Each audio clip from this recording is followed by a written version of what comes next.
I never imagined betrayal could sound so quiet.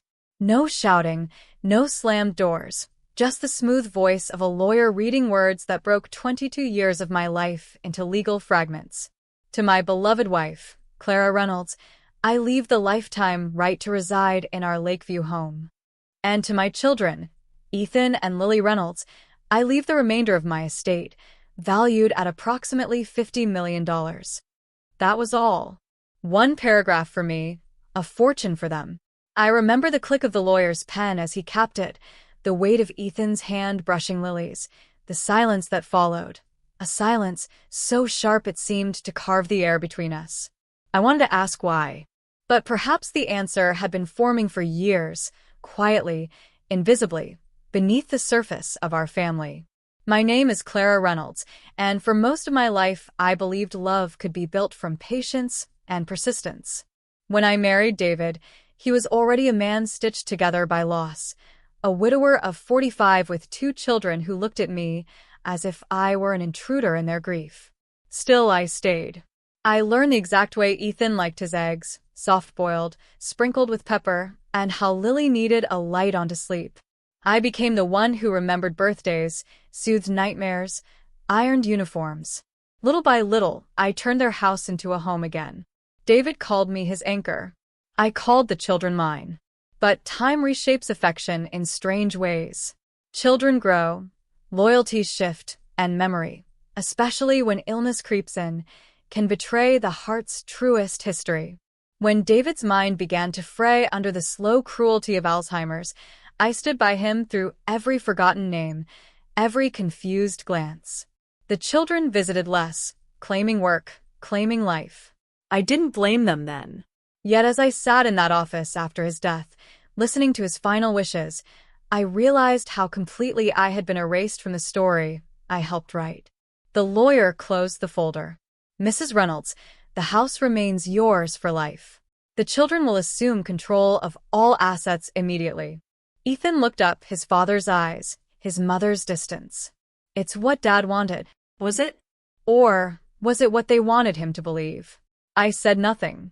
There are moments when words collapse under the weight of disbelief, and only silence tells the truth. That was the moment my family ended, not with a fight, but with a signature. And as I stepped out of that office into the cold March air, I realized I had lost not just a husband or a home, but the 2 people I once thought I'd raised as my own. Yet something inside me refused to accept that silence as the final word. When I first met David Reynolds, I wasn't searching for love. I was 30, independent, and convinced that marriage was for people who needed saving. But David had a way of quieting rooms, of making silence feel like safety. He'd lost his wife, Emily, 3 years earlier to a car accident that shattered his world, and in many ways, he was still living among the pieces. His home felt frozen in time, her perfume still on the dresser, her photos on every wall. Even the children, Ethan, 8, and Lily, 6, moved like ghosts between her memory and their grief. I was supposed to be temporary, a helper, a presence to bring structure to the chaos. I told myself I'd stay a few months. I stayed a lifetime. The first time Ethan looked me in the eyes, he asked, "Do you miss your mom too?" I froze, unsure how to answer. I wasn't there to replace anyone, I only wanted to help them remember how to live again. But from that moment, I understood.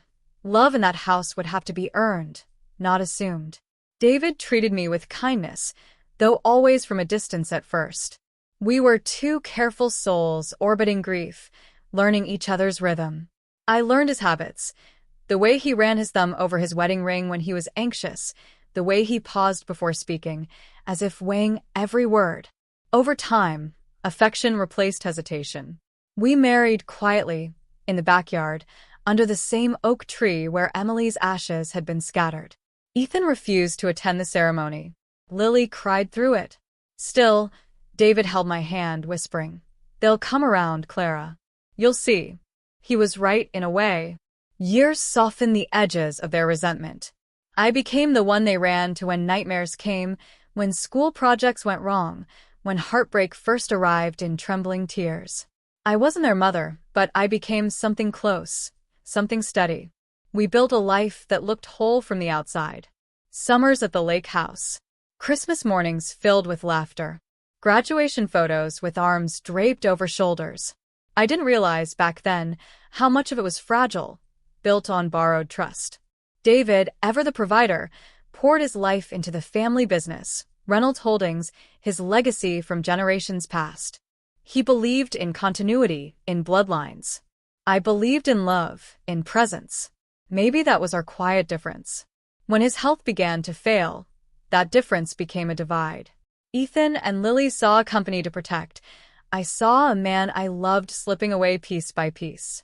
Every night, I read him the same poem, one he'd written for me years before. You steadied my heart when the past still pulled. He'd close his eyes and smile, though I knew he didn't always recognize my voice. Still, I stayed. I believed staying would be enough. I was wrong, because love built from ashes can be blown apart by the smallest gust of greed. It began with small silences. Ethan stopped calling. Lily's visits became shorter, her hugs thinner. At first, I told myself they were just busy, new jobs, new families, new distractions. But when weeks turned into months, I started to feel the weight of absence pressing against the walls of our home. David's illness had advanced faster than the doctors predicted. His once sharp mind became a fog of half-remembered faces and misplaced memories. Some days, he'd look at me and call me Emily. Other days, he'd look right through me, like a man peering into a past that no longer existed. I didn't correct him anymore. What was the point? Alzheimer's is a cruel thief. It doesn't just steal memory, it steals recognition, belonging, identity. Still, I stayed. I brushed his hair, held his hand through restless nights, and whispered stories about the life we'd built, even if he no longer remembered it. One rainy afternoon, I called Ethan. Your father isn't eating again, I said softly. He asks for you sometimes. There was a pause, long and practiced. I'm flying to London next week, Clara. I'll try to visit when I'm back. You said that last month? I replied, my voice shaking. I'm doing my best. His tone sharpened, tired of obligation. You don't know what it's like trying to run the company from 2 states away. I know exactly what it's like to run this family from 2 states of silence, I whispered before hanging up. Lily wasn't much different. Her voice was always distant, filled with polite guilt. You're so strong, she'd say. Dad's lucky to have you. But she never came. I began to notice things, subtle, unsettling. Papers missing from David's study. Phone calls ending abruptly when I entered the room. Once, I overheard Ethan on the phone in the hallway during one of his rare visits. Just get him to sign it, Lily. He trusts you. I froze. When I confronted them, they brushed it off. Ethan smiled the way his father used to when hiding worry. It's just paperwork for the company, Clara. You wouldn't understand. But I did understand. They were rearranging the future while their father was still alive, whispering about shares, trust funds, and protecting the family name. Protecting it from whom? I asked David once, in a rare moment of lucidity, if he'd spoken to them about the company. He frowned, confused. Ethan said you wanted to sell it. Why would you do that, Clara? It's all we have left of Emily. My heart cracked. I never said that. He blinked, lost, then nodded slowly as if the truth itself were dissolving in front of him. I must have misunderstood. But he hadn't. They'd planted the doubt, and it had taken root. The days that followed blurred together in a haze of caregiving and quiet suspicion. Every time the phone rang, I felt dread. Every document that arrived in the mail, I read twice. Then one morning, I walked into his study to find Lily there, alone. Papers were spread across the desk. What are you doing? I asked. She jumped, hiding something behind her back. It's just Dad's insurance files. He asked me to organize them. I stepped closer. No, he didn't. He hasn't asked for anything in weeks. Her eyes flashed with something cold, guilt, maybe fear. You don't understand, Clara. We're trying to make sure everything's right when he's gone. Everything, I repeated. Or just everything for you? She said nothing. That night, I couldn't sleep. The rain pounded the windows, and every shadow in the hallway looked like memory turning into warning. I sat beside David's bed, watching his chest rise and fall, his hand limp in mine. I wanted to believe love was stronger than greed, that the children I'd raised were incapable of such cruelty. But as the storm outside raged, a different kind of storm brewed inside me, one built from betrayal, silence, and a dawning realization. The family I had built was no longer mine, and somewhere, quietly, they were preparing to erase me. The day David died, the world stood still, and yet, nothing felt peaceful about it. The morning light was too sharp, the house too silent, and my heart too hollow to hold what had just happened. He passed in his sleep, his hand resting in mine, the faintest trace of a smile on his lips. For a moment, I imagined he recognized me again, that he'd finally remembered our life before slipping away. But by afternoon, the house was full of condolences, murmured prayers, and people who spoke of him as if I were just a caretaker. Not a wife, not family, just her. Ethan arrived late, dressed in a suit too expensive for mourning. Lily followed, her eyes red but dry. They embraced me, briefly, perfunctorily, and began speaking with the lawyer before I'd even finished arranging the funeral. I didn't understand the urgency until the will was read 2 weeks later. It was a gray afternoon when we gathered in Mr. Green's office, a room that smelled of leather and finality. I sat between the 2 children I'd raised, my palms slick with sweat, my heart trying to believe in fairness, one last time. The lawyer's voice was steady, detached. To my beloved wife, Clara Reynolds. I leaned forward. I leave the lifetime right to reside in our Lakeview home. I froze. To my children, Ethan and Lily Reynolds, I leave the remainder of my estate, including all company assets, properties, and financial holdings. The words blurred. All company assets. All properties. All holdings. $50 million. Gone. For a long moment, I couldn't breathe. Ethan was the first to speak. It's what Dad wanted. His tone was calm, too calm, like a man reciting a line rehearsed 100 times. Lily added softly, "You'll always have the house, Clara." That's what he said. He wanted you to be taken care of. Taken care of. 2 words that sounded like mercy, but felt like exile. I wanted to scream that I'd taken care of them, that I'd raised them, fed them, prayed for them, loved them, that I had been there through every fever, every heartbreak, every lonely Christmas when they refused to come home. Instead, I just nodded numb. After the meeting, I stayed behind. Mr. Green, the lawyer, hesitated before closing his folder. His eyes flickered with something unspoken. "Is there another version?" I asked quietly. He hesitated. "Mr. Reynolds made some changes about 2 years ago, shortly after meeting with the children. It's not uncommon, given his condition at the time." "His condition?" I repeated. He met my gaze. "You know as well as I do, he wasn't always clear on details. The changes were significant." I felt my stomach drop. He didn't understand what he was signing, did he? Mr. Green didn't answer.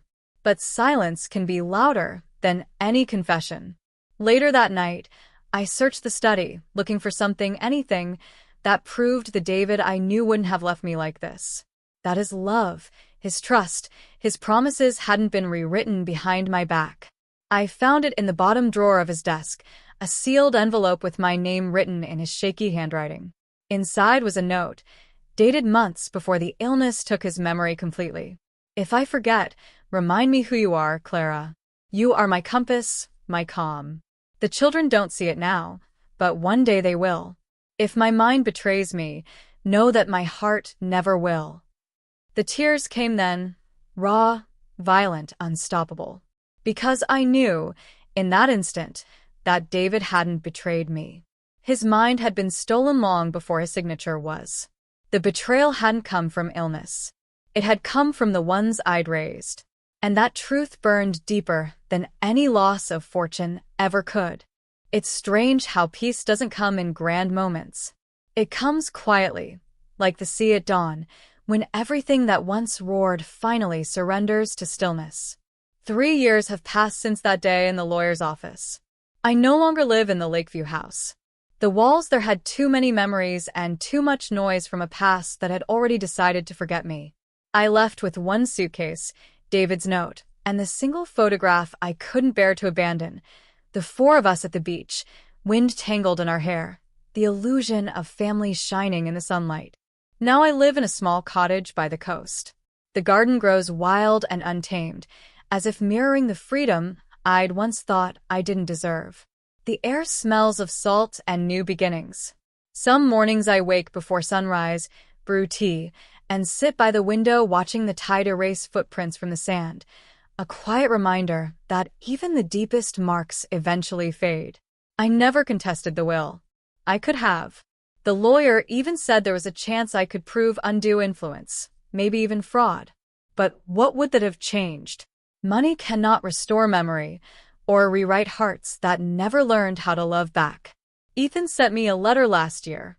His handwriting was rushed, uneven, the kind of writing that belongs to a man haunted by guilt. Clara, we were wrong. We thought we were protecting Dad's legacy, but we were protecting ourselves. I hope you're okay. I didn't reply. Forgiveness isn't something you give through words. It's something you live quietly, every day, by choosing not to hate. Lily called months later. Her voice trembled. I miss you, she said. I wanted to say, you miss the version of me who still believed you were mine. But instead, I told her the truth, gentle, but firm. You can't miss what you never truly saw, Lily. But I wish you peace. And I meant it. Sometimes, when the wind howls and the sea churns dark and restless, I think of David. I imagine him as he was before the illness. Steady, smiling, his hand finding mine in quiet gratitude. I like to believe that somewhere, beyond the fog of memory and time, he remembers me still. The children may have inherited his fortune, but I inherited something they'll never touch, the certainty that I gave love without condition. I gave everything I had, and though they took it all, I'm still whole. Love, after all, was never a transaction. It was the one part of me that no signature could erase. And as the morning light spills through the window, I whisper his words to myself again. If I forget, remind me who you are. I smile softly and whisper back, I'm the one who stayed.